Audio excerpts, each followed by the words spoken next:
শঙ্কর অধিকারী নিরুদ্যম wellness private লিমিটেডের founder member. আজকে দুর্দান্ত একটি রেজাল্ট নিয়ে এসেছি 100% আয়ুর্বেদিক ফুড সাপ্লিমেন্ট নোভা প্লাসের। আপনারা নিজের মুখে শুনুন উনি কেমন রেজাল্ট পেয়েছেন মাত্র কয়েক মাস ব্যবহার করেই। নমস্কার দাদা। নমস্কার। বলুন আপনার নাম? আমার নাম শান্তিরাম চন্দ্র। আচ্ছা, বাড়ি? বাড়ি বর্ধমান। বর্ধমান জেলায়, পূর্ব বর্ধমান জেলায়। হ্যাঁ।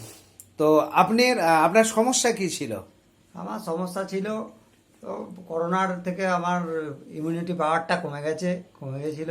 ইমিউনিটি পাওয়ার কমে গেছিল? হ্যাঁ, ঠান্ডা লেগে যাচ্ছে একটুতেই, তারপরে অম্বল গ্যাস হচ্ছিল। যাই হোক, এটা ব্যবহার করাতে আমি এখন একটু ভালো। না, আপনি কি ডাক্তার দেখাতেন না? ডাক্তার, বহুত ডাক্তার দেখেছি, অ্যালোপ্যাথি, হোমিওপ্যাথি দেখেছি। হ্যাঁ, ওইসব খেয়ে এখন কাজ হয়নি। যাও, এটা খেয়ে আমি এটা ভালো কি? পাচ্ছি। এটা বলতে এই যে নোভা প্লাস। আচ্ছা আচ্ছা, Nova plus Ayurvedic food supplement. Food supplement. তো কতদিন খাচ্ছেন? এটা মাস 2-3 খাচ্ছি। বেশ, এখন সুস্থ আছেন তো? হ্যাঁ, অনেকটা সুস্থ আছি। বেশ, ভালো থাকুন, নিয়মিত ব্যবহার করুন। আশা করি আপনি ভালো রেজাল্ট পাবেন এবং সুস্থ হয়ে উঠবেন। ধন্যবাদ।